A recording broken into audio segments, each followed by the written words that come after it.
Okay, the next question that I've been sent in by you guys says this. Why is it that some people need tools like tarot to be able to use their psychic abilities? And what can one do to embrace that and open up their gift even more?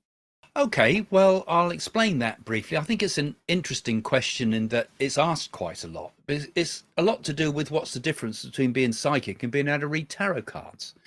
So I think it's important that people understand that anybody can read tarot cards, for example. You just need to get a book out and learn it, and you will learn how to read the tarot cards. You don't have to be in the slightest bit psychic to read the tarot cards. Similarly, it's the same with astrology, for example. You don't have to be psychic at all to read astrology. You just learn it, and the more you learn, the more insight you're able to give. And can be really good tarot readers out there and really good astrologers out there who've learned the cards or the zodiac or whatever system of oracle they're using in great depth and can give an interesting interpretation.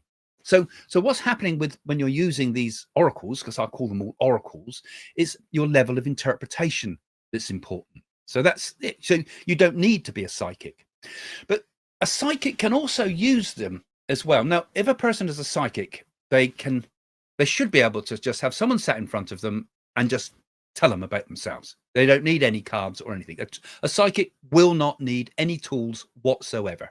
They can just speak to you and say, your mother's name is so. No, that would be more. They be able to tell you information about yourself. A medium will be able to tell you about the spirit world without you having to give them any questions or anything at all. Then you need a person's kind of fluence and feedback up to a point. You need to have some interaction to make it fully work, but not feedback stuff to people, for example. So a medium will be in touch with the spirit world telepathically and be able to say, your mother's name is this, or I pick up that your husband did this or whatever, and pick up information that's not just about you this time, but as about people who are in the spirit world. So that's a psychic, that's a medium, and the rest is oracle reading.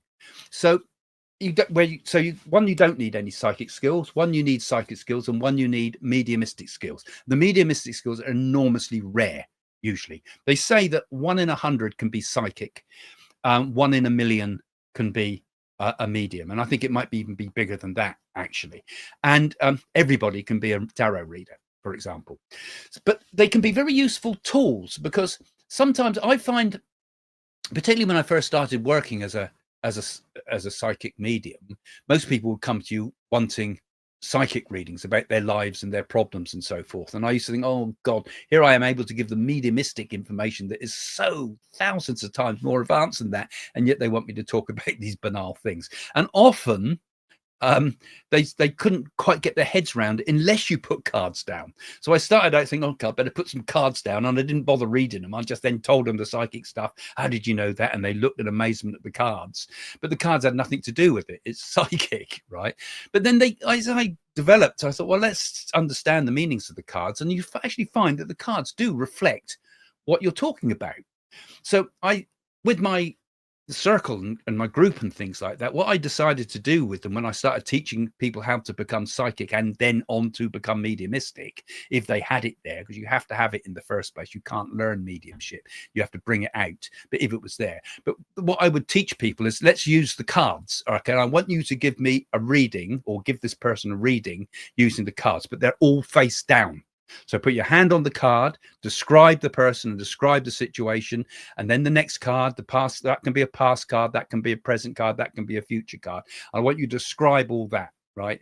Without looking at what the cards are. And then after the reading, we turned the cards over and they corresponded perfectly. You might have said, I see a disastrous time in the past with all sorts of things. Did you lose a home or something like that? Turn it over. It's the Tower card, and so on. So you teach people to first and foremost trust your intuitive gift. So this is how I would suggest people use it if you really want to link together psychic and the cards together, because use the psychic first. Rely on the psychic. Don't rely on the cards. Rely on the psychic, and then use the cards as confirmation. So you could do it with astrology too.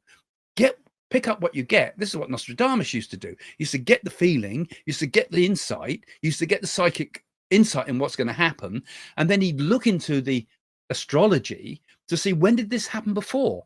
Oh, that must mean when it's going to happen again. And the moon was in Aries at such and such a position and so forth. And then he looks into the future. There it is again. So that means it's going to happen in the something similar is going to happen in the future at that time. And that's where my vision relates to.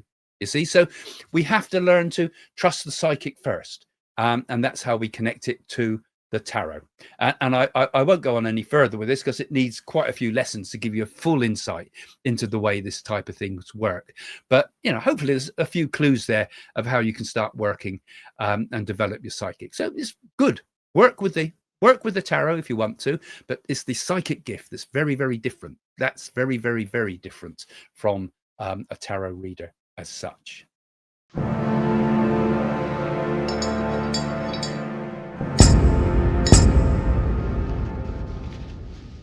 Well, I hope you enjoyed the show this week, and thank you, of course, to all the patrons who've sent their questions in. If you want to become a patron or a YouTube member, do have a look in the description below.